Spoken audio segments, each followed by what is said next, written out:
इंद्र सद बंदियाणम, सद आने 100 और इंद्र आने इंद्र, और इंद्र सद बंदियाणम आने 100 इंद्रों से बंदित।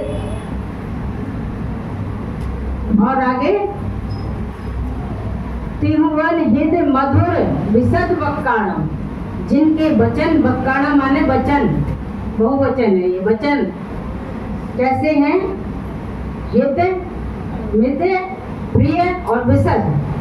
विशद आने होता है निर्मल, निर्मल आने इनको पारदर्शी, स्वच्छ, कोई इसमें ये नहीं आर पार, जो देखो एक ही बात है, सत्य है तो है।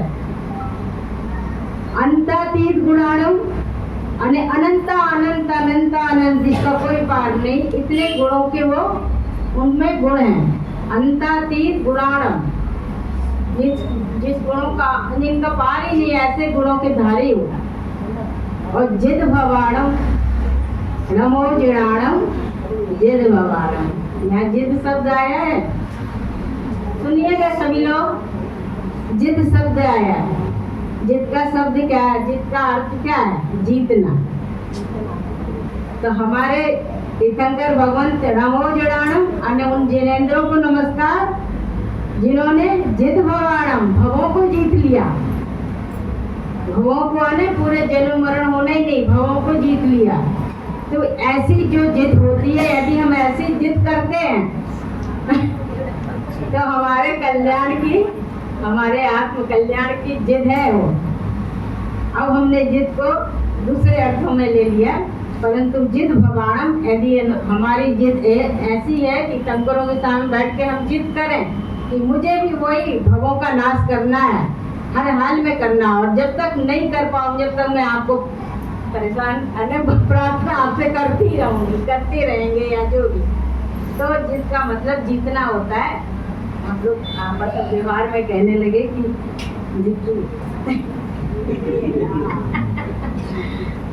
तो नमो चिड़ाणम ऐसा शब्द है जो हम लोग जय जिनेंद्र बोलते हैं ना आपस में, ये तो है, ये सार्वजनिक को होना भी चाहिए, होता है।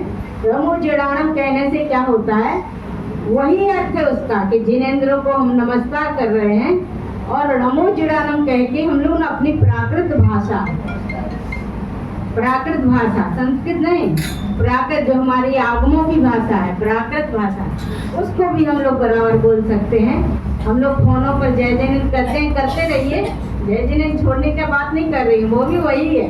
फिर भी साथ में यदि हड़मो तो सबको आता है, हड़मो कारमन सब पढ़ते हैं, हड़मो जड़ाणम, जड़ाणम जिनेंद्रों को नमस्कार। तो ये आज मंगलाचरण की बात हुई, जिसकी बात चली थी, इसलिए मैंने पूरा अर्थ लगाया। आज हम लोग उत्तम सत्य धर्म का हम लोग आपस में मतलब बातचीत करेंगे, समझेंगे इसको। और कल तक जो बात हुई थी, उत्तम, क्षमा, मार्दव, आर्जव, शौच, तो ये जो 4 धर्म उत्पन्न कैसे हुए थे, 4 कसायों को अलग करके। एक क्रोध का अभाव होगा तो उत्तम क्षमा, मान का अभाव, मान कसाय का अभाव होगा तो उत्तम मार्दव, और क्या है माया कसाय का अभाव होगा तो उत्तम आर्जव, और लोक कसाय का यदि अभाव हुआ तो उत्तम शौच, यदि हुआ तो ठीक। अब 4 कसायों के यदि हम कहीं छोटे से में भी घटा दें, थोड़ी सी बच्चे की समझ लो कैसे संस्कार पढ़ते हैं, फुल थोड़ा लंबा हो जाएगा, उत्तम सत्य की बात करनी है, अभी समय बचा तो बात करूंगी। पर यह है कि कसाय पाहुड़ एक बहुत बड़ा ग्रंथ है,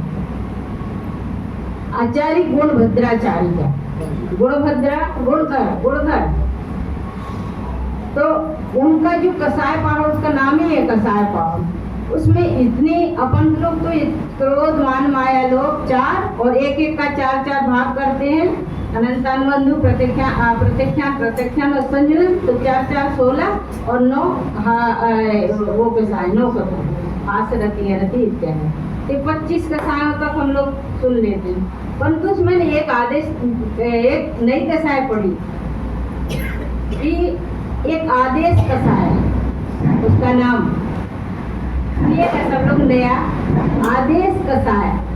तो हमने कहा ये कैसे भाई, स्वाध्याय करने से कोई नई चीज मिलती है, और नाम ही उसका कसाय पहाड़, इतने बड़े आचार्य ने लिखा।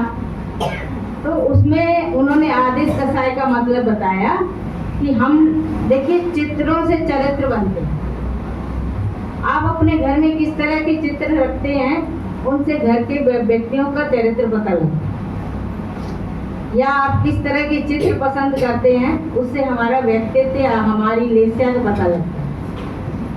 तो उन्होंने कहा कि यदि हम 9 रस होते हैं अलग अलग, शांत रस वाली चित्रों का यदि हम लोग मनन देखते रहते 24 घंटे, क्योंकि घर में यदि कोई चित्र है तो देखने में तो आते ही है, तो उसका प्रभाव भी पड़ता है। तो जिस तरह का चित्र होगा वैसा हमारा चरित्र का न संस्कार पड़ेगा। यदि क्रोधी व्यक्ति का चित्र लगा है कहीं, लड़ाई झगड़े वाला महाभारत का लगा है, और रात दिन हम उसको देख रहे हैं, तो कहीं ना कहीं महाभारत का कोई ना कोई संस्कार अंदर किसी तरह भी पनपेगा। तो हम लोग को चित्रों के ऊपर भी ध्यान देना है। कभी अपने घरों में लगाते हैं, अब लगाते हैं कि नहीं, पहले के सुना गया कि कभी उठ के टूथपेस्ट कर रहे हैं, मंजन कर रहे हैं, उसके ठीक सामने शीशा भी है और उसके बगल में कोई एक्टर का चित्र है, पसंदीदा एक्टर या हीरोइन, और हम लोग समझते हैं ये हमारे आदर्श हैं। और वो क्या है अपने जिंदगी में, क्या कुछ उनका व्यक्तित्व है, क्या कुछ खाते पीते हैं, कैसे कैसे उनका दिन बीतता है, उनको हम चित्र उनका लगा के अपना उनको आदर्श मानते, दीवाने रहते हैं लोग, नहीं मेरा ये फेवरेट है। तो इस तरह की बातें हमें इसलिए कहना पड़ी। तो आदेश कसाय जब पढ़ा तो मुझे लगा कि ये तो बहुत अच्छी बात लिखी, अच्छी सूक्ष्म बात लिखी है। अभी तक तो क्रोधमान माए लोग ही सुन रहे थे, तो ऐसी और भी कई बातें हैं। चलते हैं, हम लोगों ने चारों कसाय का अभाव किया है। यदि सत्य बोले सभी तो, या कोशिश की है, या मान्यता में तो लाए हैं कि हाँ होना चाहिए, तो उत्तम सत्य विराजमान हम करते हैं। देखिए सत्य खाली बोलने तक निर्भर नहीं है, व्यवहार से जब बात चलेगी, सत्य वचन बोलना है, अच्छा बोलना है, बुरा नहीं बोलना है, और साच बराबर सपो नहीं, सब कहते रहते हैं। परंतु सत्य हमारे जैन दर्शन में सत्य की बात जो निश्चय से अने जो यथार्थ से अने सत्य को पहले समझो फिर वचन में लाओ, क्योंकि वचन तो पुद्गल है, भाषा वर्गणाएं हैं, वो आत्मा को कैसे तृप्त कर सकती है। आत्मा चेतन है, पर हाँ उस बात को सत्य बोलने को, अच्छा बोलने को, कटुक ना बोलने को सब व्यवहार में रखा। और निश्चय से तो तत्वार्थ की बात आ ही जाती है, क्योंकि तत्वार्थ ऐसा ग्रंथ है, गागर में सागर, सारे सिद्धांतों का उसमें सूत्र रूप से इतना कुछ विवेचन है।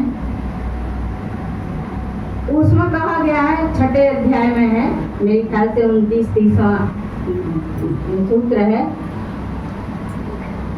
सद द्रव्य लक्षणम, सद द्रव्य लक्षण। द्रव्य का लक्षण क्या है? सत, उसका अर्थ है ये, द्रव्य का लक्षण सत्य है। और द्रव्य क्या है? आत्मा, आत्मा द्रव्य है ना। 6 द्रव्य पड़े हैं, तो जीव पहला है, तो वो द्रव्य है, वो चेतनमय है, और भी जो नाम है उसके, तो उसका लक्षण क्या है? सत। ठीक, अब सत क्या है? ये तो अपन ने सुन लिया कि आत्मा का द्रव्य का लक्षण सत है। तो सत को भी तत्वार्थ सूत्र आचार्य उमा स्वामी ने कहा है कि उत्पाद व्यय द्रव्य युक्तम सत, उत्पाद व्यय द्रव्य युक्तम सत। आने क्या क्या? उत्पाद, कोई चीज उत्पन्न होती, बनाई, नई, नया आवरण लेती है, वह वो को विनष्ट हो जाती, जो विनष्ट हो जाता, विनाश हो जाता है उसका। और फिर उत्पाद व्यय और ध्रुव, और द्रव्य जो उसका है, द्रव्य है, वो स्थिर रहता है, वो कहीं नहीं जाता। और उसका उत्पादन भी कर दो, किसी उसमें बदल दो पर्याय में, तो भी वही रहेगा। और खर्च हो जाए, व्यय होगा, उसको एक बिगाड़ते हैं, दूसरा तैयार हो जाएगा, तो भी वही। परंतु जो द्रव्य है वो वैसे ही रहेगा। वो कैसे? वो ऐसे कि मान लो हम द्रव्य हैं और हम बचपन में थे, पर बचपन का क्या हुआ, जब जन्म लिया तो बचपन आया, समझ लो उत्पाद हो गया।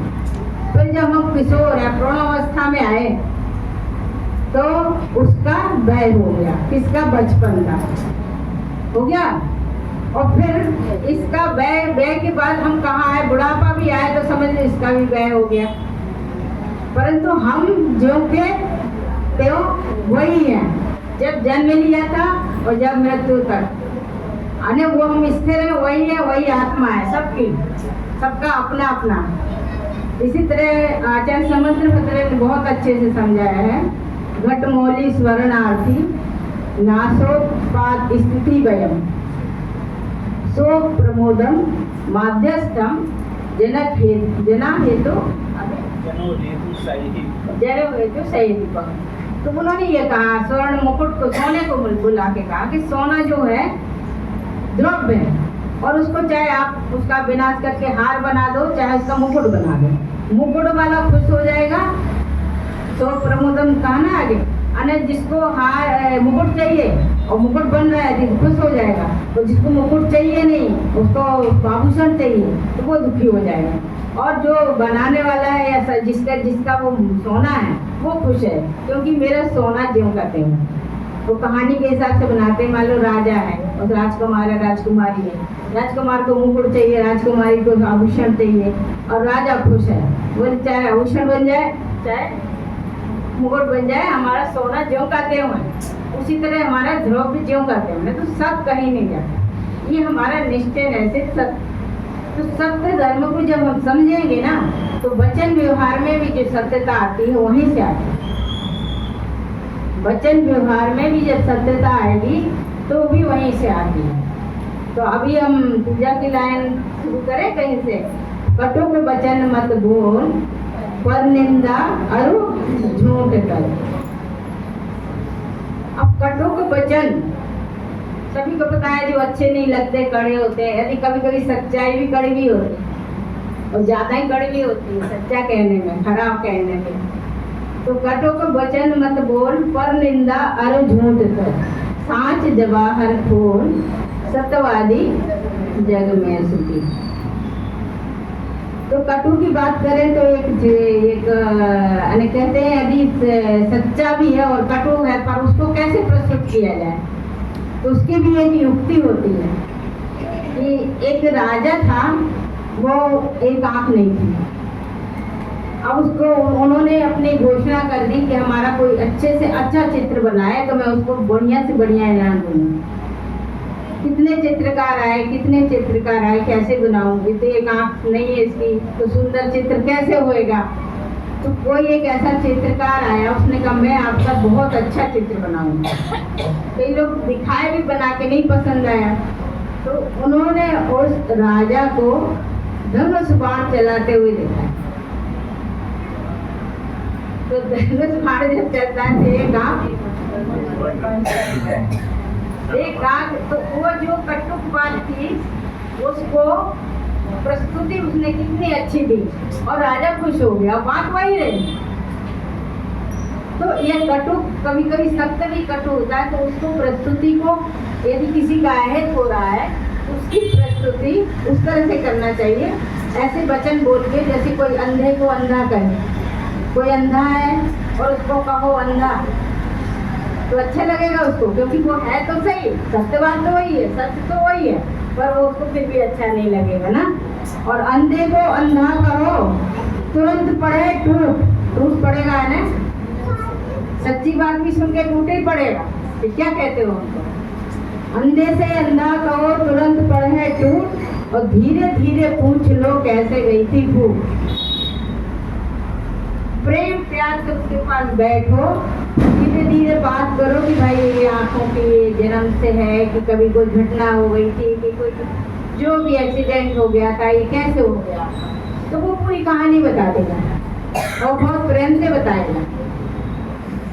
तो कटुक वचन मत बोल, पर निंदा रे झूठा। पर निंदा तत्वा सूत्र में फिर आया है इसी तरह एक परात निंदा प्रशंसा करके सूत्र है पूरा, कि हम लोग दूसरे की निंदा करने में बहुत माहिर हैं और अपनी निंदा सुनने में बहुत परेशान होते हैं। कहा गया है कि निंदा ऐसा रस है कि यहाँ पर टाइम देखेंगे घड़ी में कितना बज गया, जल्दी निकलना है, जल्दी पहुँचना है, और बाहर यदि बातचीत शुरू हो जाए और वो भी निंदा की शुरू हो जाए, कौन व्यक्ति कैसा, तो वो टाइम पता ही नहीं लगता कितना और टाइम हो गया और देर हो रही। फिर पहले पूरी कर लेंगे उस बात को, फिर अरे हाँ बहुत देर हो गई, इसलिए तो मंदिर से नीचे जल्दी आया है ना। तो अच्छा, निंदा रस की भी एक बहुत अच्छे कथानक से, कभी कोई निंदा करेगा नहीं यदि वो सुन लेगा तो। फिर वही बात, एक राजा का कथानक है कि राजा को मन में हुआ किसी को बहुत बड़ा ब्राह्मणों को भोज दिया जाए, किसी खुशी में कुछ भी, तो उन्होंने जल्दी जल्दी ऐसे रसोइयों को बुलाया कि जो ब्राह्मण को भोज कराना है तो रसोइया भी ब्राह्मण ही होना चाहिए ना, और एक्सपर्ट होने चाहिए बनाने बनाने में। और जब इतने लोगों को कहा है तो भोजन उनका बाहर बन रहा है, बाहर ही उनका जो भी बनने का साधन होता है सब बाहर ही खुले में व्यवस्था है बनाने वाला, और वो भी बड़ा अच्छे रोटी वोटी पहन के बिल्कुल नहा धो के आया कि याद दिलाया कि आप भोजन बना। हुआ क्या, भोजन बन गया तैयार, और जिनको जीवना है, जिनको बुलाया गया वो भी आने को तैयार, आए भी। तो ऊपर से एक चील निकली और उसके मुंह में सर्प था, और सर्व का वो गला दबा के पकड़ी थी, तो सर्व का जो विष है वो खुले में, चूंकि भोजन बन रहा था तो वो वहाँ टपक गया, उसकी बूंद टपक गई होगी। अब सबने भोजन कर लिया, अब भोजन हो गया तो सब बीमार पड़ गए। अब बीमार पड़ गए तो राजा को शिकायत हो रही, भाई कैसा भोजन हुआ है, कैसा भोजन हुआ राजा के यहाँ और इस तरह का भोजन। तो उसमें कहा गया कि अब किसके खाते में इसका दोष लिखा जाए, किसके बही खाते में इसका दोषी किसको माना जाए। राजा का तो इतना अच्छा भाव था सबको जिमाने का, और बनाने वाले इतने शुद्ध होके आए थे, बढ़िया शुद्धता से पूरा भोजन बना। और चील का तो क्या, उसको तो निकलना ही था, और सर्प का भी क्या, उसका तो गला दबा हुआ तो भूख पकी, उसने जान के तो टपका ही नहीं। अब चारों काम एक जगह हो गए और बीमार पड़ गए लोग, शिकायत तो है ही है, अब करें तो करें क्या। तो राजा बोले पकड़ा किसको जाए। अब ये क्वेश्चन बन गया और बड़ी समस्या भी बन गई, आखिर किसको पकड़ा, किसको दोष दें। ना राजा को दोष दे सकते, ना रसोइयों को दोष दे सकते, ना चील को दोष दे सकते, ना सर्प को दोष दे सकते। अब बताओ किसको दोष दिया जाएगा, पता है कि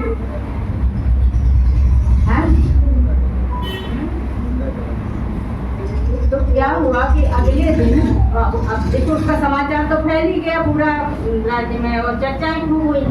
तो कोई बाहर से आया तो उन्होंने कहा कि भाई वहाँ हमें राजा के वहाँ तक जाना है, उनके महल तक।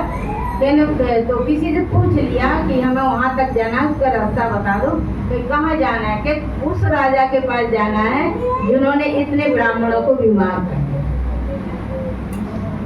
तो वो तुरंत ऊपर के खाते में लिखा गया। इसको चारों को दोषी नहीं माना, जिसने कोई कारण नहीं समझा और खाली उसके ऊपर आरोप लगा दिया, झूठा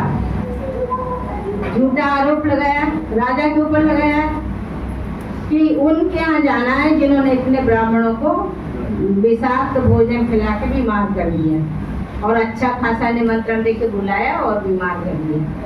तो दोष चारों के ऊपर ना जाके उसके ऊपर गया और उसने कोई कारण भी नहीं समझा जिसने कहा, तो ये उनकी निंदा हो गई। तो इसी तरह आप कहेंगे सत्य धर्म पे बात नहीं हो रही, बात इसलिए हो रही कि जब इन सब से बचेंगे तो सत्य बोलेंगे ना। निंदा, चुगली, कटुक वचन मत बोल, पर निंदा। पर निंदा जब आप कारण जान ही नहीं रहे हो तो निंदा कैसी लगे? कहे सुने में आ गए, इसने कहा, उसने कहा, उसने कहा, और बात तो बढ़ती ही जाती है। एक ने कुछ कहा, अगले ने दो और लगाए, उसने अगले ने, और बात बढ़ते बढ़ते कहानी बढ़ गई। तो है ना। तो उसी तरह जब एक संत के पास लोग गए कि भाई मैंने निंदा की है और मुझे इसका प्रायश्चित चाहिए, तो संत ने कहा कि ठीक है, मैं तुमको प्रायश्चित दे सकता हूँ, पर एक काम करो, जंगल में जाओ, अच्छे जहाँ पर हेल्दी मैदान हो वहाँ पर पंख पड़े होंगे कुछ पक्षियों के, वो पंख उठा के लाओ। तो वो सोचा अरे बहुत अच्छी बात है, ये क्या है, थोड़ी मेहनत कर लेंगे, हमने निंदा की है, उसका प्रायश्चित मिल जाएगा और हम दोष मुक्त हो जाएंगे। तो उन्होंने कहा ले आए? बोले हाँ ले आया। 2-3 दिन मेहनत की, ले आया। फिर संत ने कहा अब एक काम और करो। बोले क्या?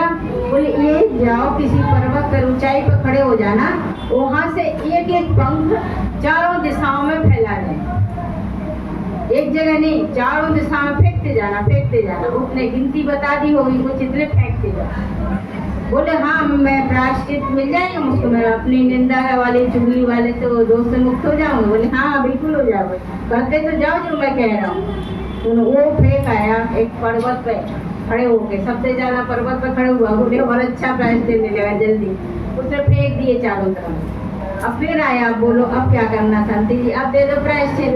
बोले संत महाराज बोले अब एक काम भर और कर दो, बाकी तुमको मैं तुरंत प्रायश्चित क्या मुक्ति कर दूंगा तुमको दोष से, निंदा के, चुगली के। तो उन्होंने कहा ऐसा करो, जो लोग फेंक के आए हो वो सब उठा के लाओ और वही पंख लाना, क्योंकि मैंने उसमें निशान लगा रखे हैं। मैं उतना ही लूंगा, उतनी गिनती के लूंगा, उसमें कम भी नहीं होने चाहिए, और वही लूंगा। वो तुम उठा के लाओ जो फेंक के आए हो। और ये उसका तो माथा चकरा गया। बोले ये क्या कह रहे हो आप? उनका कहने का मतलब था कि तुमने जितनी दूर दूर तक तुम्हारा पंख गया है ना, तुम उठा नहीं सकते वापस उसको। उसी तरह तुमने किसी की चुगली की है, तुमने किसी की निंदा की है बिना कारण के, तुमको कारण भी नहीं पता कि उसने ऐसा किया भी है कि नहीं। बातें सुन सुन के उसकी चुगली कर करके इतनी दूर फैला दी, एक से दूसरे दूसरे देश तक चली गई। वो जब वापस नहीं आ, तुम्हारा पंख वापस नहीं आ सकता, तो वो जो तुम्हारा दोष लग गया है वो वापस नहीं आएगा और इसका प्रायश्चित भी नहीं मिलता। ये निदत्ति निकाचित कर्म की तरह हो गया। निकाचित नहीं, निदत्ति निकाचित, ये 8 कर्मों से भी ज्यादा भयंकर होते हैं निदत्ति निकाचित। इनकी उदीर्णा नहीं होती, संक्रमण नहीं होता। तो ये जो कर्म बनते हैं इनको भोग के ही छोड़ना पड़ता, अगर भोग के ही ये समाप्त होंगे, इसका कोई प्रायश्चित नहीं होता। इसलिए पर निंदा और झूठ कर, चुगली में हमेशा झूठी रहता है ना ज्यादातर। और आगे साथ जवाब हर खोल, सत्यवादी जग में सुखी। अब सत्यवादी जग में सुखी है क्या? सब लोग सोचते रहते हैं आजकल तो चलता है सब, इतना हम लोगों ने मुहर लगा रखी है अनेकों झूठों पर कि नहीं इतना तो चलता है, इतना तो चलता है। कैसे चलेगा? तो आगे का लाइन फिर कहानी उसमें आ जाएगी, बात ज्यादा आगे चली जाएगी। उसमें है जबकि ऐसा कि कैसे बच सकते हो और कैसे छूट सकते हो। तो आगे की लाइन बोले नहीं, आप बोलो। आज पूजा पड़ी है ना सबने? कटुक वचन मत बोल, परमिंदार झूठ कर, साँच जवाहर खोल। सत्यवादी उत्तम सत्य व्रत पालीजे, पर विश्वासघात नहीं कीजिए। जांचे झूठे मानस देखो, आपन पूत तपास न देखो। क्यों तिहाय पुरत साँचे, को धर्म सब दीजिए। मुनिराज सावक वीर रेशा, साँच गुण रख लीजिए। और फिर आगे दो लाइन राजा बसु नाम का राजा था, उसकी लाइन है कि वो झूठ बोल के नरक में गया। सिंहासन के साथ उसकी कहानी है, बहुत लंबी है, बताने कई बार सुनी होगी। एक ही झूठ बोला, इतना बड़ा राजा था, उसके सच बोलने की पूरी प्रतिज्ञा थी और अपने गुरु माँ को वचन दिया था कि मैं आपका कभी साथ दूंगा, जब कभी आपके ऊपर कोई परेशानी आएगी। तो गुरु माँ ने वचन उससे अपना वचन रखने के लिए मांग लिया था। बोले मेरा बेटा जो पर्वत है वो जो कह रहा है कि अज का अजन होता पुराना धान है ना, और उसने अज का अर्थ किया था कि बकरा, और इसका यज्ञ करना चाहिए। ऐसा करके उसने पढ़ा रहा था, वो अपने पिताजी के जाने के बाद वो भी पढ़ा रहा था सबको। परंतु नारद जी उनके पक्के दोस्त जो पिताजी से पढ़े थे, उन्होंने कहा तुम ये क्या पढ़ा रहे हो? तो उन्होंने कहा नहीं मैं यही पढ़ाऊंगा। बोले ऐसा नहीं, हमने भी तुम्हारे पिताजी से पढ़ा है, हमारे गुरु रहे, उन्होंने उसका पुराना धान उसका अर्थ किया था। बोले नहीं किया होगा, नहीं ऐसे यही ठीक है। तो कहा चलो बसु भी तुम्हारे साथ पढ़े थे, हम लोग तीनों सहपाठी थे, उनसे पूछा जाएगा।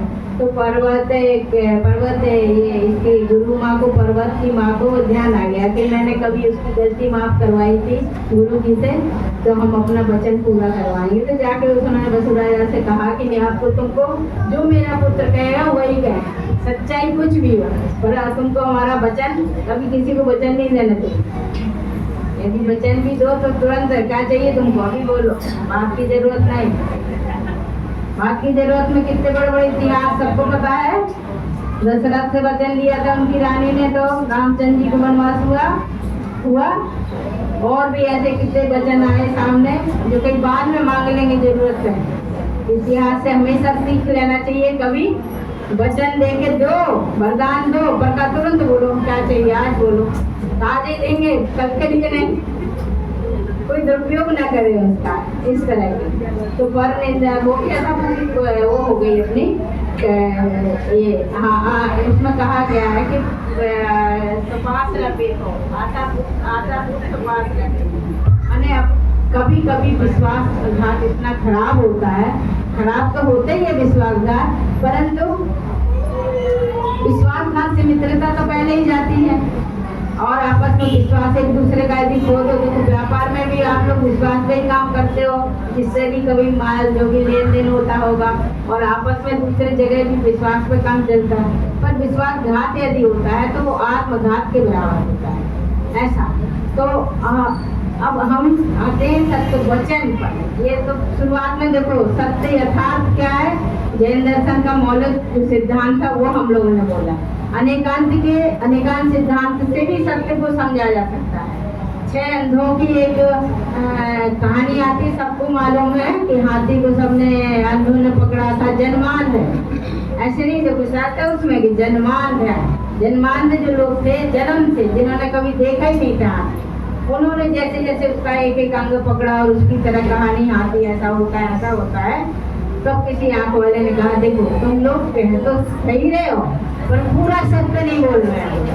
सत्य का एक अंग बोल रहा है, सत्य का एक अंश बोल रहे हैं, जिसको हम लोग नए कहते हैं।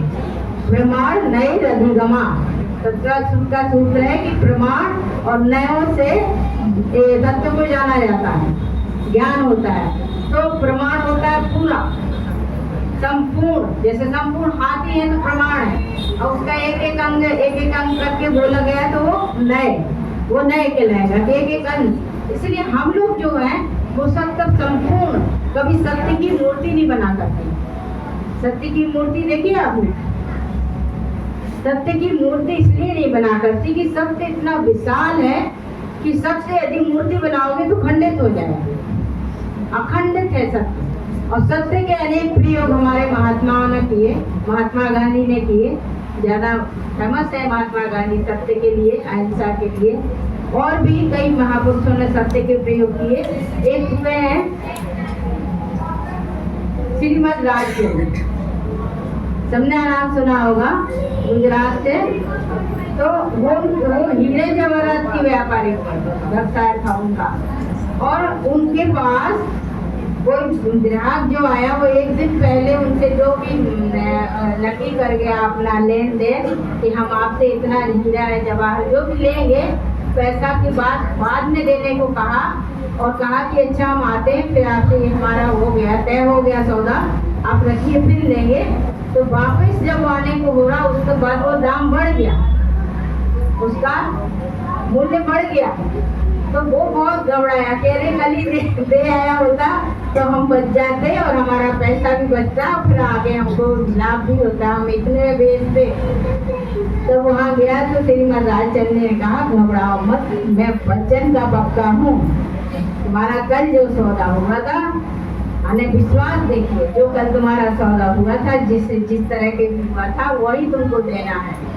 तब जाके वो ग्राहक जो था उसको मतलब मन में संतोष हुआ, नहीं तो वो बहुत घबरा गया था। तो इस सत्य के प्रयोग बता रहा हूँ कि कैसे व्यवहार में प्रयोग करोगे। खाली कहने में क्या होना है, पढ़ लेना, हाँ सत्य बोलना है, हाँ पढ़ लिया, पूजा भी पढ़ ली, सब कुछ हो गया, पर जो हमारे व्यवहार में सामने आएगी वो चीज, तब जाके यदि हम सजग होते हैं तब हमको लगेगा हाँ हमने कुछ किया है ना। भले उसमें थोड़ा सा हमको नुकसान भी हो जाए, पर कहते हैं कि सत्य कभी पराजित नहीं होता, देर सवेर जीतेगा ही। सत्य पराजित नहीं होता, परेशान हो सकता है। सच्चा व्यक्ति हमेशा परेशानी में दिखाया गया, उसको बहुत परेशान किया जाता है, परंतु यदि वो दृढ़ और संकल्पित है तो अंत तक उसकी जीत होती है। तो न्यायालय में कहीं भी चले जाओ लिखा होता है सत्यमेव जयते, ऐसे थोड़ी लिखा होता है, अनुभूत बात होगी तब तो लिखा होता है। तो बोली में भी क्या होता है, शब्द शब्द में अंतर होता है, शब्द शब्द में अंतर होता है। तो एक शब्द ऐसा पड़ जाता है किसी के कहने से एक दूसरे को, यदि गलत बोल दिया तो बोली का घाव भर जाए, एक बारी बोली का घाव नहीं भरता जल्दी से। और एक शब्द ऐसा भी होता है कि सहानुभूति पूर्वक और अच्छा, और किसी को कोई परेशानी है उसके कंधे पे भी हाथ रख दो, ना केवल पीछे से कोई आए, कोई बहुत परेशान है, अक्सर देखते ही होगा व्यवहार में लोग ऐसे कंधे पे हाथ रखते हैं, इसका कहने का मतलब हम तुम्हारे पीछे हैं, चिंता मत करो, कोई परेशानी में हो आप तो चिंता मत करो। इतना सा शब्द कंधे पे हाथ रखते नहीं करते, जो परेशान व्यक्ति है उसको बहुत राहत मिल जाती है कि नहीं। तो शब्द औषधि का भी काम करता है वचन हमारा, और एक शब्द घाव का भी काम करता है। तो हमको शब्द शब्द में अंतर होता है, एक हीरा एक पत्थर होता है। हीरा भी तो पत्थर ही है वैसे, पर हीरा का मोल अनमोल है और पत्थर का कोई मूल्य नहीं है। तो शब्द शब्द भी संभाल के ही बोलना चाहिए हमको। कहा कि हित मित प्रिय शब्द बोलना चाहिए, जो हितकारी हो सबके, और मृदुता हो, मित हो, माने अच्छे लगते हो, बोलने में सुनने में भी अच्छे लगते हो, और इस स्पष्ट भी हो। जैसे हमारे सर्वानंद भगवानों के जो विशद भक्ताना बोला ना, विशद यानी स्पष्ट, कोई उसमें दुराव छुपाव नहीं।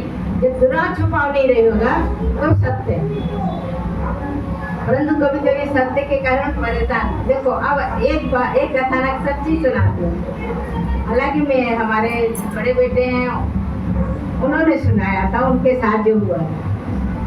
तो बोले कि हम लोग 5-6 लोगों की टीम, बच्चे थे जब साथ में जयपुर में पढ़ते थे, बच्चे से मतलब बिल्कुल बच्चे नहीं।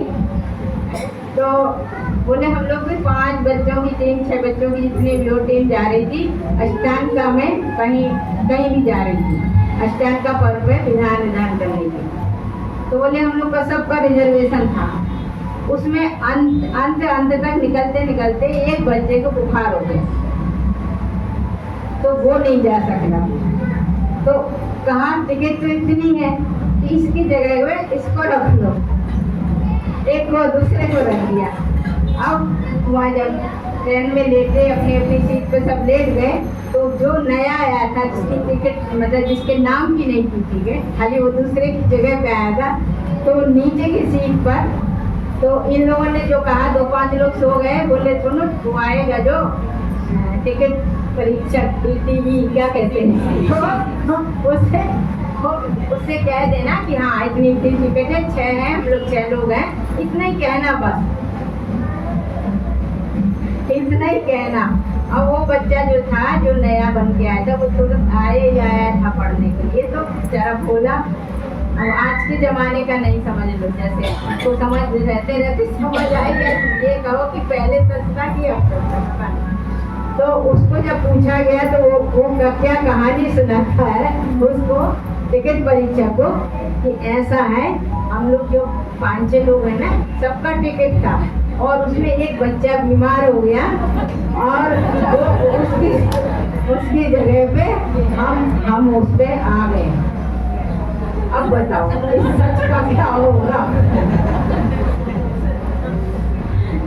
नहीं, इस सच का क्या होगा? तो बच्चा तो कितना अच्छा है, सच्चे ही बोला ना बेचारा है। तो उसने जो परीक्षक था चेक कर रहा था, उसने कुछ ज़्यादा समझा नहीं, उसकी कहानी उसने बनाई जैसे कि बुखार कर गया वो नहीं, तो उसको समझा नहीं। उसको लगा 6 का टिकट है, 6 लोग हैं, वो निकल गया।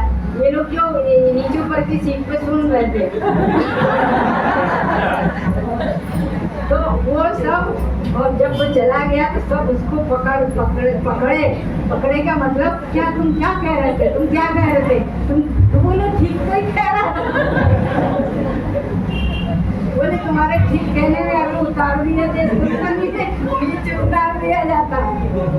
अब इस जगह बताओ क्या किया जाए सत्य का।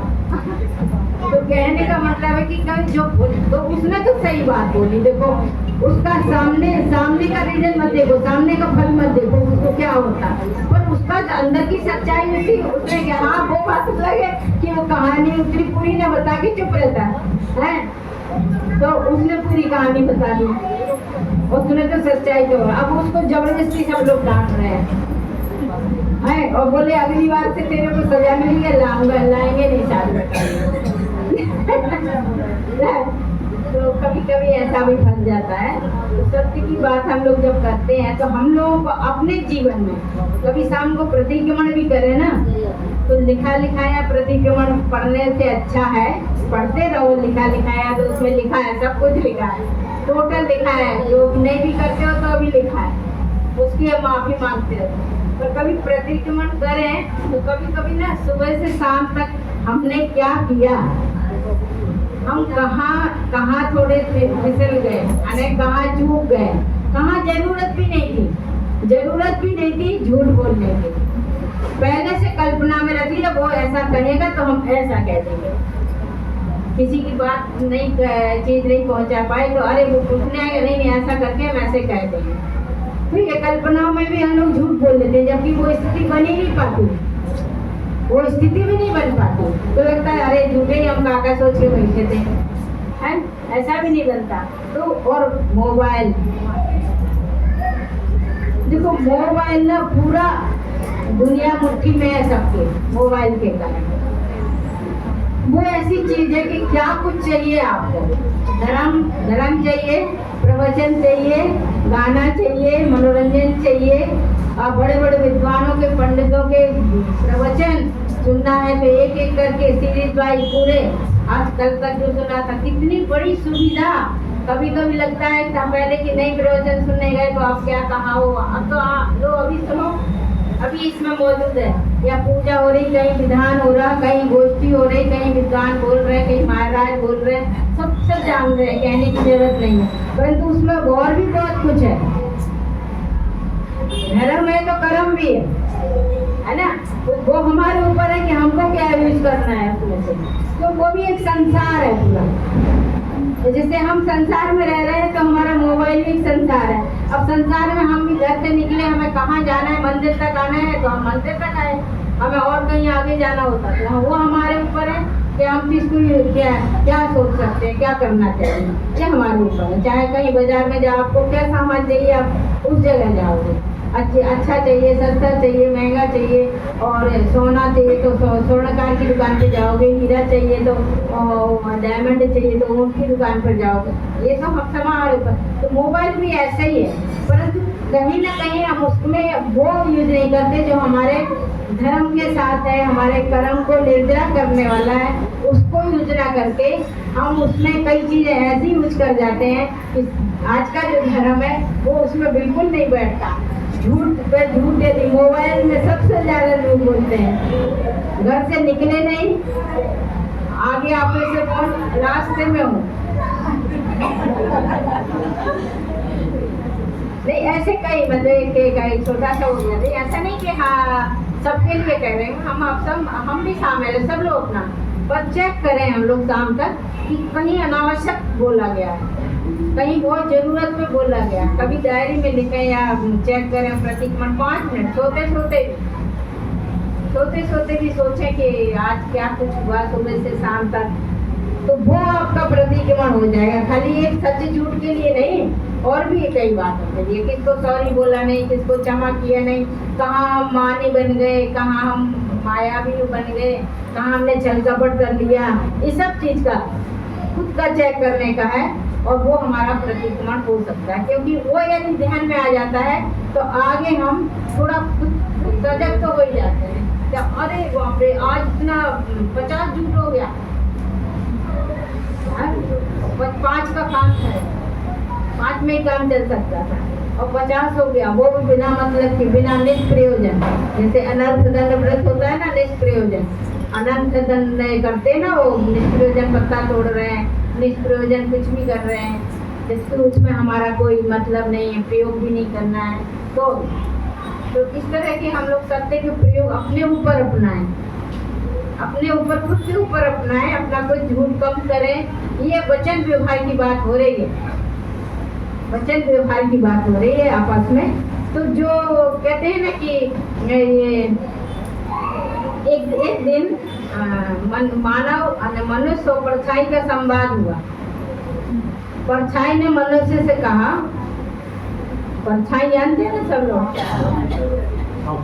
अपनी परछाई पड़ती है ना, तो परछाई कभी कभी बहुत लंबी, जितने हम नहीं हो वो कहाँ तक चली जाती है, और कभी कभी बिल्कुल नजदीक, वो तो धूप के हिसाब से उस तरह से होती है। तो परछाई ने मनुष्य से कहा कि देख, मैं तेरे से कितनी लंबी हो गई, कितनी बड़ी हो गई। तो मनुष्य ने सोचा क्या जवाब दें। बोले सुनो सुनो,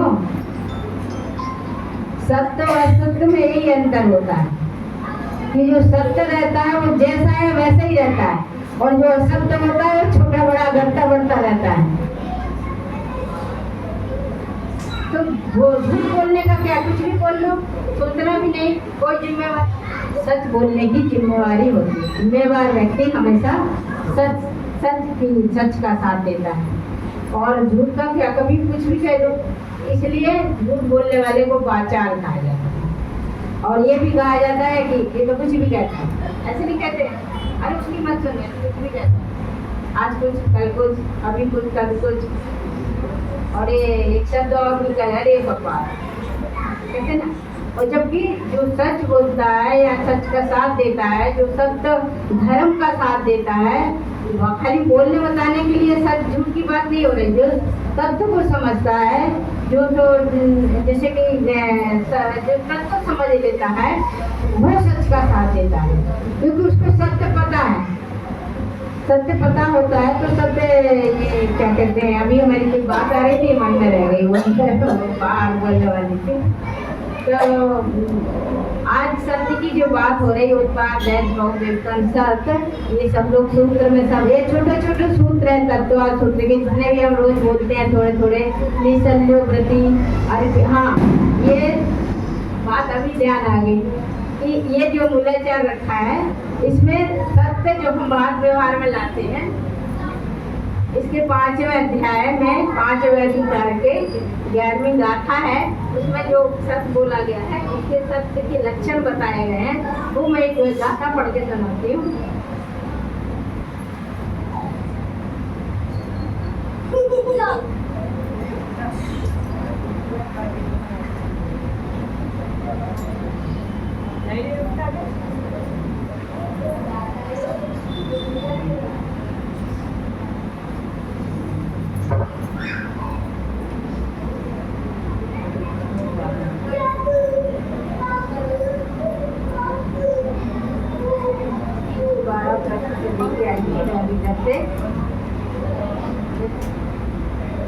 नहीं है तो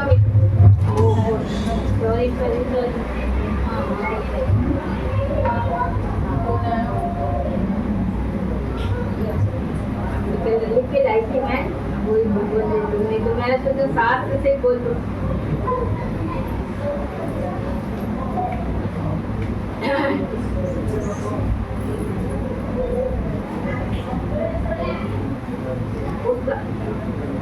हाँ, जड़वत वाला था, उसकी गाथा ना बोल के बोलती हूँ मैंने। उसकी एक गाथा थी, उसमें 10 तरह के शब्द अंश बताए गए। अंश बता रही हूँ मैं, पूरा शब्द नहीं। एक होता है जनपद शब्द। जनपद शब्द का मतलब है कि कहाँ पर किसी चीज को क्या कहा जाता है, उसकी वही पूर्ति है। जैसे आप कोई फल ले लो या समझ लो, यहाँ पर पेरू कहते हैं, बनारस में उसको अमरूद कहते हैं, हमारे बुंदेलखंड में उसको बिही कहते हैं, और भी ऐसी कई बातें हैं। तो एक बार इलाहाबाद से हम लोग निकल रहे थे, समय से करके यात्री आ रहे थे, तो शाम हो जाती है तो सब लोग शाम का खाना खाने लगते हैं। तो बुंदेलखंड में लगभग ऐसा चलता है कि सब्जी उब्जी तो साथ में है नहीं, पूरी है तो पूरी या तो केला के साथ खा लेंगे नमक मिला के उसमें, और या अमरूद मिल जाते हैं उससे। तो इलाहाबाद में अमरूद का ठेला ट्रेन के खिड़की के पास लगा है, और एक महिला बैठी वहाँ, और हम लोग दूसरी जगह थोड़ा बैठे सामने, तो बार बार कह रही है उसको कि हमको भी दे दो, बिही दे दो, हमको बिही दे दो। और सबको तोलता जा रहा है, जल्दी जल्दी, ट्रेन भी तो कितनी देर रुकती है, उसके से जल्दी जल्दी सबको तोलता जा रहा है। और सुन रही है, अब वो बुजुर्ग एकदम झल्ला के बोली, बोले देखो, हमसे कहते देखो ना, ये हमको नहीं दे रहा, हम कब से इससे कह रहे हो सबको तोल रहे। तो मैंने कि आपने क्या कहा उसको? बोले कि हम जब से कह रहे बिही भर। तो हमने ये बिही में सुनेगा नहीं, बोले हम क्या बोले, अमरूद बोलो। तो उसने कहा अच्छा अमरूद कहना है, उसने कहा हमको भी दो अमरूद। तो उसने जल्दी से उसको तोल दिया।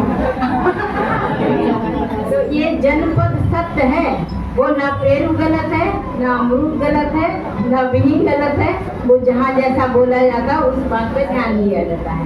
जैसे कर्नाटक में हम जब श्रवण बेलगुल गए तो हाँ, हम लोगों ने पूछा किसी से सामने, बोले यहाँ चाय कैसी मिलती है? तो उसने कहा ले आप 5 रुपए की 1 लोटा, 1 लोटा। तो ये हम और एक थे, तो बोले 1 लोटा बहुत है, कम तो हम गए जब, तो कन्नड़ हमें तो नहीं आती थी, फिर भी हमने उससे पैसे ये तो वो रे लोटा लोटा, तो वो हमको इतनी छोटी सी वो हमसे कह रहा है लोटा, ये लोटा। अरे बाप रे, हमने अच्छा ये लोटा, ये लोटा था। वो कहने का मतलब जनपद सत्य होता है।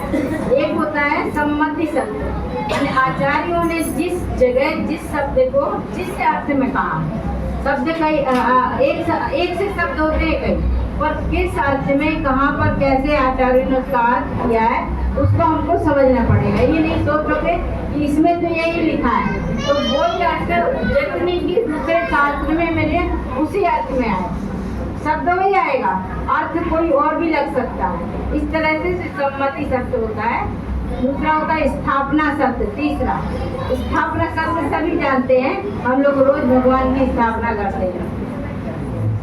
आवाहन स्थापन संदेश करते हैं ना, आवाहन तो सबको पता है भगवान तो सिद्धालय में बैठे हैं, आने वाले तो है नहीं, पर फिर भी हमारी श्रद्धा, हमारा भावों का आसन हम अपने हृदय में विराजमान कर ले। चौंगा सामने जो रहता है उसमें आरती का पुष्प रखते हैं, चावल रखें, लौंग रखें। तो सोचो स्थापना सत्य कितना बड़ा हो गया, और अंत सत्य है नहीं वो, ना भगवान आ रहे, भगवान तो सामने भी बैठे हैं, जो वो भी भगवान सिरा में बैठे हैं। तो हम उनका रूप आकर भीतरा की मुद्रा सामने रखी अपने आलम्बन के लिए, है ना। तो ये स्थापना सत्य, जैसे कि शतरंज की गोटियां सब जानते होंगे, घोड़ा हाथी क्या क्या होता है, वो सब स्थापना है। फिर होता है रूप सत्य, नाम सत्य, चौथा है नाम सत्य। अब किसी का नाम अयंत है तो अयंत हो गए क्या? नहीं, है ना। किसी का नाम अंधा भी है, उसका नाम है नयन सुख, तो नाम सत्य होता है। बट नाम संज्ञा दी गई है, ये नाम है इनका। अब इनके अंदर का वो जरूरी नहीं कि वो पूरे वही हो, है ना। चौथा बोले नाम सत्य, पांचवा है रूप सत्य।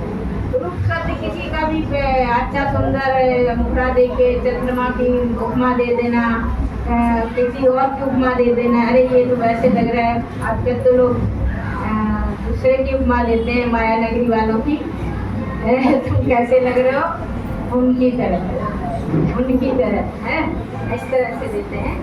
और एक होता है प्रतीति सत्य। प्रतीति सत्य का मतलब है सापेक्ष सत्य। सापेक्ष सत्य का मतलब है, जैसे कि हमने अभी पहले भी कहा, अर्पिता अर्पित सिद्धि, अन्य मुख्य और गौण। सापेक्ष दृष्टि से हम किस बात को कब किस मुख्यता से ले रहे हैं, तो दूसरी बातें गौण हो जाती हैं, और जिस जो गौण हो जाती है उस समय आने पर मुख्य हो जाती है। तो ये सापेक्ष सत्य कहना है। जैसे बताया भी था उस दिन, जैसे मान लो आपके घर में किसी बच्चे की शादी है, या आपने रिसेप्शन दिया, बहू बेटे आए हैं, तो जितने आपके मेहमान आएंगे सब लोग बहू बेटे के पास पहले जाते हैं, क्योंकि आजकल मुख्यता से वही हीरो हीरोइन है ना, उन्हीं को मिलने जाते हैं, उन्हीं का जो बड़े लोग हैं आशीर्वाद देने जाते हैं, छोटे लोग शुभकामना देने जाते हैं, गिफ्ट देने जाते हैं। जबकि बड़े लोग सामने बैठे हैं, उनसे बड़े बड़े लोग सामने बैठे हैं, तो जो सामने बैठे हैं वो बात गौण इसलिए हो गए क्योंकि अभी इनका दिन है, जबकि वो गौण हुए नहीं, वो तो मुख्य है ही है, उनका दिन है तो वो भी मुख्य है। तो इसी तरह ये सापेक्ष सत्य कहलाता है। एक है व्यवहार सत्य। अब व्यवहार सत्य देखिए, अपने यहाँ निश्चय और व्यवहार दो सिद्धांत चलते हैं ना, सभी को पता है। इस संसार का नाम क्या है? दुनिया। क्या है? तो संसार दो नयों से चलता है, एक निश्चय और एक व्यवहार। दो नए होते हैं मुख्य रूप से, और दो नए का मतलब है दुनिया, समझे? दो नयों से जो चलती है वो है दुनिया। अब निश्चय ने और व्यवहार में अंतर क्या है वो भी आज समझ ही लो। सब लोग, हम लोग ना विभक्त हो गए, ये निश्चयने वाले हैं और हम व्यवहारने वाले हैं। वो ऐसे हैं, वो हम ऐसे हैं, उनका वो मंदिर है, वो हमारा मंदिर। ये मतलब जो भी, जबकि आचार्य अमृतचंद जी पुरुषार्थ सिद्ध उपाय में बहुत बड़ी बात करते हैं, कहते हैं कि उदाहरण से समझाते हैं कि ये दो नए कैसे हैं। एक रस्सी के दो छोर हैं, एक रस्सी के दो छोर हैं। कैसे? जब दूध मथा जाता है घी निकालने के लिए, तो जो ग्वालिन होती है, तो ग्वालिन का उदाहरण दिया, जो गोपी होती है, तो उसके जो बीच में जो मथने वाला जब गोल गोल लगा है, उसके ऊपर वो रस्सी लपटी हुई है, और उसी रस्सी का एक छोर इस हाथ में रहता है और उसी रस्सी का दूसरा छोर इस हाथ में रहता है। तो फिर क्या करती है वो? एक को शिथिल करती है, दूसरे को खींचती है। जब दूसरे को खींचती है तो इधर को शिथिल करती है, तभी खींचता है वो। और जब इधर को शिथिल करती है एक हाथ पे, दूसरा छोर खींचती है। तो जो एक समय में इसकी जरूरत है और एक समय में इसकी जरूरत है। तो भाई निश्चय नहीं, वो तो खाली स्वाध्याय वाले हैं, स्वाध्याय। तो हमको स्वाध्याय की जरूरत नहीं है क्या? है? हमको स्वाध्याय की जरूरत नहीं है क्या? तो निश्चय ने और व्यवहार नहीं को एक छोटे से उससे समझ सकते हैं। व्यवहार नहीं हमेशा खोट पैदा करता है, क्योंकि व्यवहार में हम लोग ज्यादा सत्य का प्रपंच हो ही जाता है कुछ ना कुछ। और निश्चय तो मोक्ष तो निश्चय से ही होगा, एक ही होगा, यहाँ भी नहीं लगाया जा रहा, निश्चय से ही होगा। अब व्यवहार की बात बताते हैं। हम आपके घर गए, किसी के भी घर गए, या हमारे घर कोई आया, आइए साहब आपका ही घर है, और सुनने में तो बहुत अच्छा लगता है, अच्छा लगता है ना। अरे आपका ही घर है, आप बिल्कुल संकोच मत करो, बोलिए क्या कैसे लेंगे, ठंडा गर्म कुछ भी आगे पीछे। तो आपका ही घर है तो कह दिया, व्यवहार में बहुत अच्छा लगा, शिष्टाचार है, आप कहना भी चाहिए, चलो। और यदि वो कहे कि सही में निश्चय में हमारा घर है, रजिस्ट्री करोगे हमारे नाम? अरे उनको तो भगाओगे बाद में। घर में भी किसके नाम की रजिस्ट्री है? बेटे के नाम पे है कि बाप के नाम पे है कि माँ के नाम पे है उस घर का? वो आदि वहाँ आप रजिस्ट्रेशन करने रजिस्ट्री करने जाते हो तो वहाँ पूछा जाता है कि नाम किसका लिखना, सही बताना पूरा। ये नहीं कहने हम सब लोग तो एक हैं, एक ही घर में रहते हैं, सबका लिख दो। नहीं, नाम बताओ। और अंत तक हम उसी का रहेगा, उसी की सम्मति मिलेगी तो बेचा जाएगा सामान, नहीं बेचा जाएगा या दिया जाए किसी को, बंटवारे में भी दिया जाए तो उसी की सम्मति से। तो ये निश्चय है और व्यवहार है। आप इतना बड़ा डाब पीते हो, नारियल का पानी, तो सब लोग कहते हैं व्यवहार छोड़ने को क्यों कहा जाता है? तो कहते हैं कि जब इतना बड़ा नारियल हम लोग जब पानी नहीं पीते हैं, घर ले जाना है, किसी को घर में कोई बीमार है कि या नहीं आ सकता पीने के लिए, तो उसको घर ले जाते हैं, भले वो अब निकाल के दे देता है, बात अलग है, लेकिन पूरा नारियल घर तक लाएंगे। क्यों लाएंगे? वो जितना ऊपर का जितना उसका व्यवहार है उसके साथ आएगा।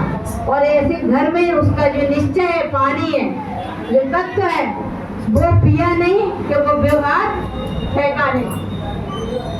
फिर वो 2.5 किलो के तो जो भोजन रात के लाए थे दुकान से घर तक, फिर 1 सेकंड नहीं सोचता व्यक्ति कि इसको कहाँ रखें घर में। अरे घर में रखें कहाँ है, तो जगह कहाँ है, मेरे को बार तो फेंको। वो भाई निश्चय लेके आया था आपके पास, आपने उसका तत्व पिया और उसको फेंका। तो ये निश्चय और व्यवहार भी ऐसे ही काम करता है। नाव, नदी ने हमको नाव पार कराई, नदी को पैसा, नदी वाले को पैसा, अरे नाव वाले को पैसा दो, छुट्टी, उसने मंजिल तक पहुंचा दिया। नाव को साथ में लिए रहते हैं क्या? तो साधन जो है वो हमारे वहाँ मंजिल तक पहुंचने के लिए होते हैं, कोई भी साधन है। तो ये निश्चित व्यवहार का कभी झगड़ा होना भी नहीं चाहिए, और समझ लेना चाहिए कि हमको भी पूजा पाठ की भी जरूरत है, उनको भी पूजा पाठ की जरूरत है। हमारे भी सर्वज्ञ लंगर वही है जो उनके हैं, और वो जो स्वाध्याय जो धर्म है, आचार पुण्य है, आचार समझ है, समय सार है, क्या एक चीज में इसको व्यवहार करूँ लगे, ये उनका है, हमारा है। जिनवाणी माँ को विभक्त कर दोगे 2 भागों में, अपनी माँ को कर सकते हो क्या 2 भागों में है? तो जिनवाणी तो एक है, सबकी एक है। करना जिसको कम बेसी, जितना करना उतना कर लो।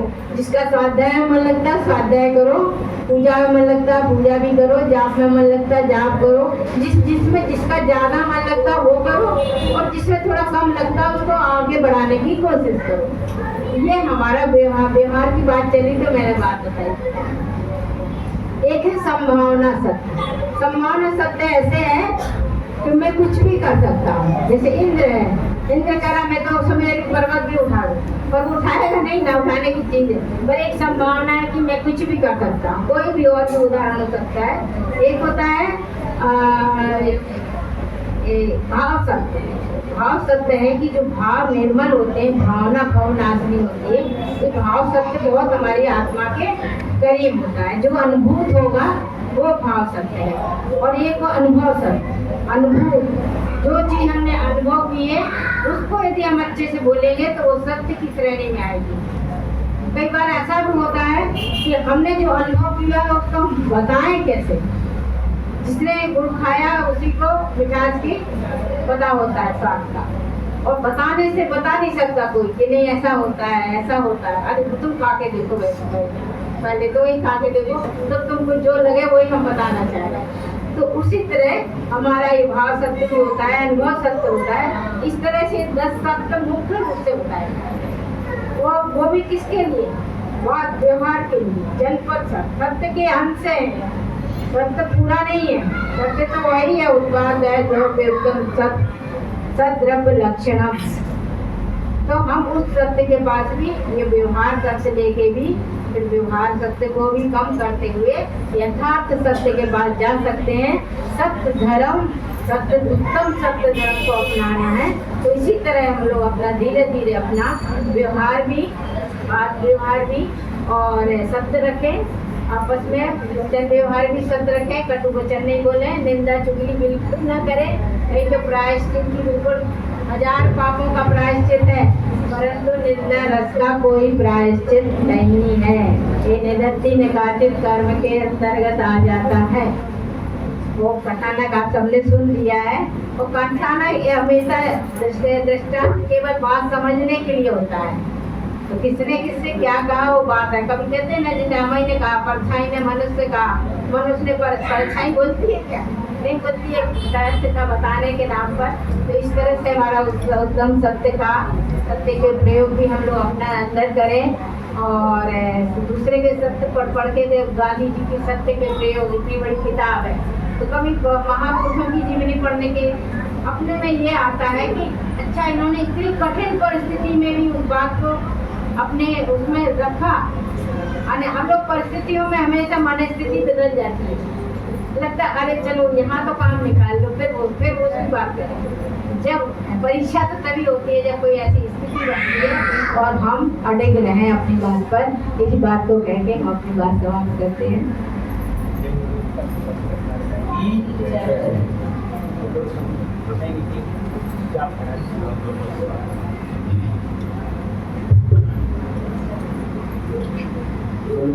ओम ह्रीं उत्तम सत्य धर्मांगाय नमः। ओम ह्रीं उत्तम सत्य धर्मांगाय नमः। ओम ह्रीं उत्तम सत्य धर्मांगाय नमः। ओम ह्रीं उत्तम सत्य धर्मांगाय नमः। ओम ह्रीं उत्तम सत्य धर्मांगाय नमः। ओम ह्रीं उत्तम सत्य धर्मांगाय नमः। ओम ह्रीं उत्तम सत्य धर्मांगाय नमः। ओम ह्रीं उत्तम सत्य धर्मांगाय नमः। ओम ह्रीं उत्तम सत्य धर्मांगाय नमः। ओम ह्रीं उत्तम सत्य